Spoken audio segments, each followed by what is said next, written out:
Yo, what's good? It's Tektron. We are back with some Black Clover. I'm actually excited to talk about it. Thank you for coming back to form in a way I really didn't even expect.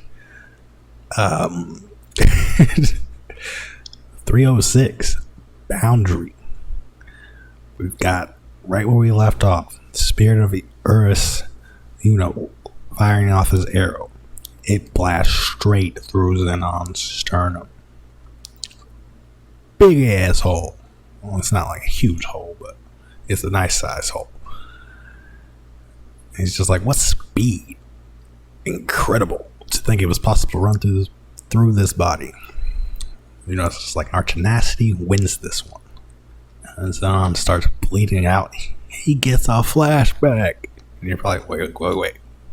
Villain flashback? Not everyone gets one of these in Black Clover.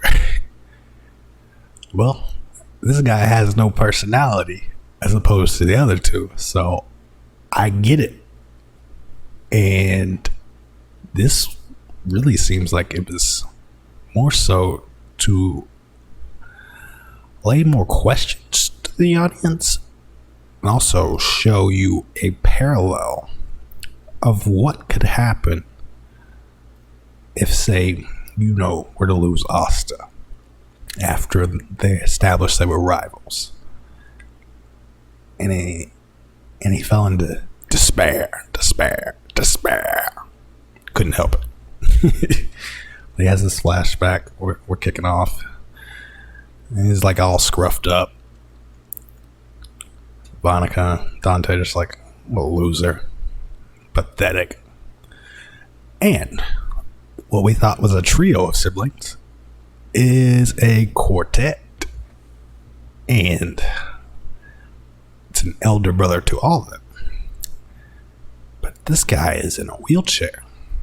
It's one of the first things you'll notice. And he's just like, don't worry, Zenon. You're the one who's most like me. You have greater aptitude for being a devil host than either Dante or Vanica. So yeah, let's just address this first off. So maybe much like the Faust family, we're doing things the Zarates have been dabbling with the devils for who knows how long. Because they're kids. Zenon's clearly the youngest, it seems. And yeah, they're all bound to do it one day. The devil binding ritual. You cut to another shot. Zenon getting beat up. Just some Spade Kingdom youth doing what they do, I guess.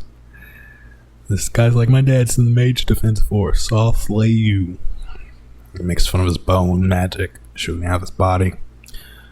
Until some fireball comes through. It's like, hot. And this kid that saves Zenon looks remarkably like Asta. So when you see these two, you instantly just like think back of Asta saving especially with the way Zenon looks as a kid too. The parallels are there throughout this whole chapter. It's crazy. And he's just like, it's just a different type of magic. So what? They're just like, it's Alan, run for it. And they're Mage Defense Force kids. That's just embarrassing. I'm Alan. Your magic looks way strong. He goes on to say, everybody's scared, nervous too. Spade Kingdom is always snowed in. There's never-ending rebellion going on. And then the Diamond King keeps invading.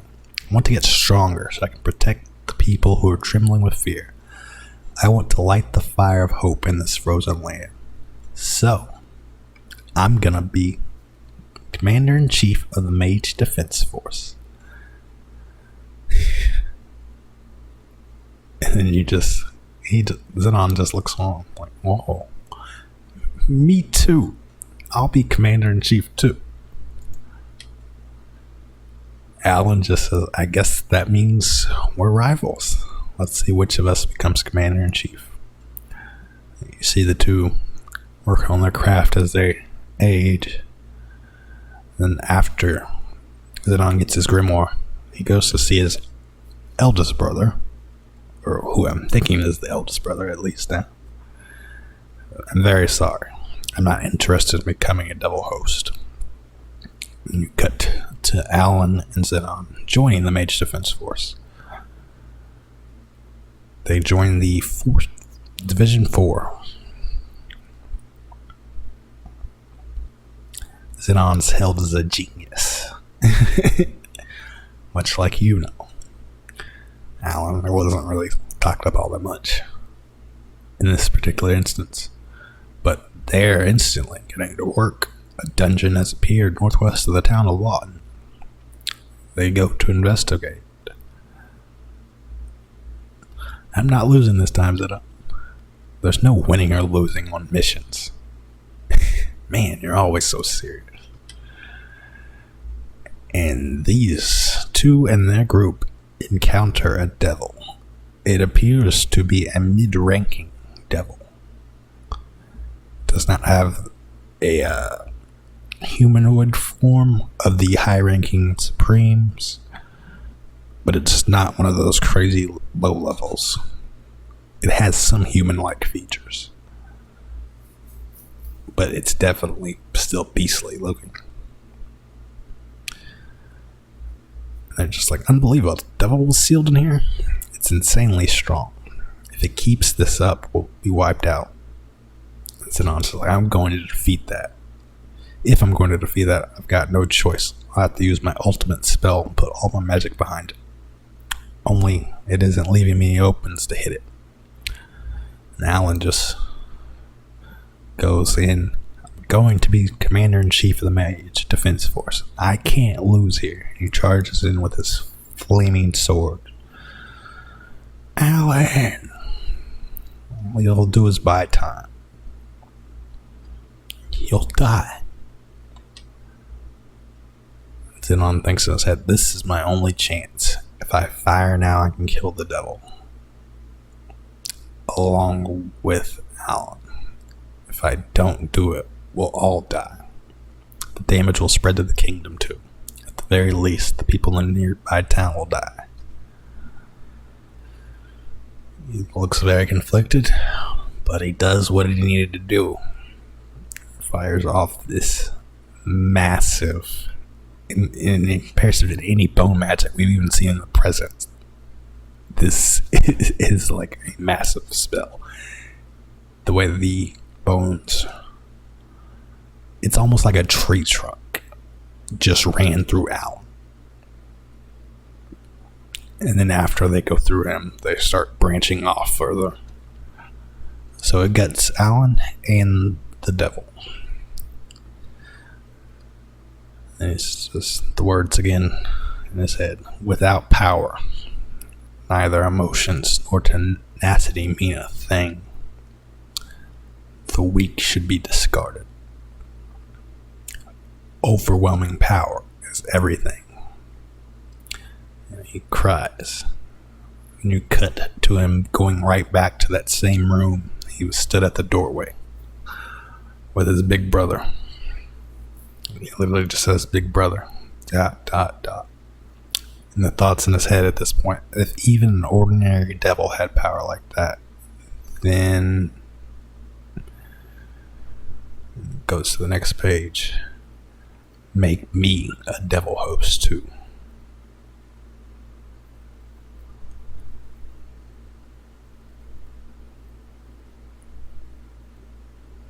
And at this point, it looks like it's cutting back. I'm not entirely sure, but it looks like it's cutting back to present, just from the view of him, and just what he's wearing.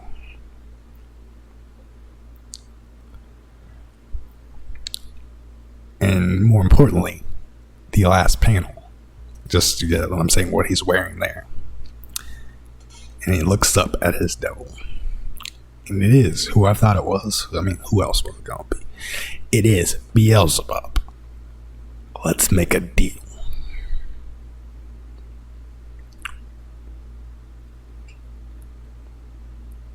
So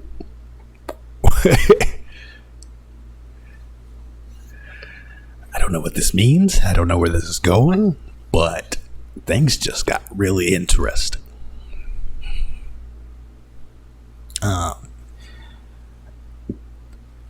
And yeah, between the parallels, getting the Beelzebub reveal, this is fire. One thing you'll learn about me if you keep watching my content, I'm not gonna hype up some mid.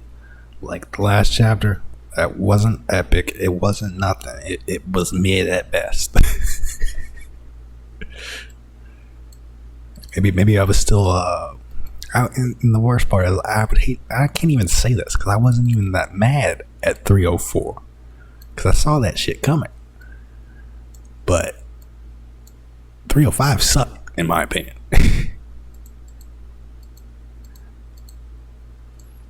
But one other thing I want to point out right now is just the idea that the elder brother pulled a Madara, like in the same sense that a Madara set up Rin to die. Is this a similar scenario? Was Zenon played into actually becoming double host since he had chosen a different route?